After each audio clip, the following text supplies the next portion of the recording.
Rizal Memorial Coliseum, mag-boxing for a cause, laban para sa mga nasalanta. Isang charity boxing event na layong makalikom ng pondo para sa mga kababayan nating nasalanta ng kalamidad.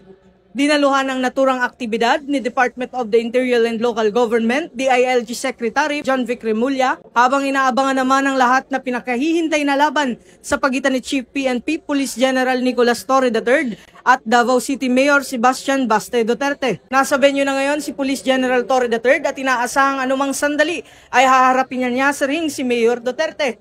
Dinagsari ng mga manonood ang nasabing Coliseum, patunay na mainit na suporta ng publiko sa adhikaing makapagatid ng tulong sa mga nangangailangan gamit ang palakasan bilang tulay sa pagkakaisa at malasakit. Mula rito sa Rizal Memorial Coliseum, ako si Patrolman Don Brosas, alagad ng batas, taga-taguyod ng Balitang Pulis.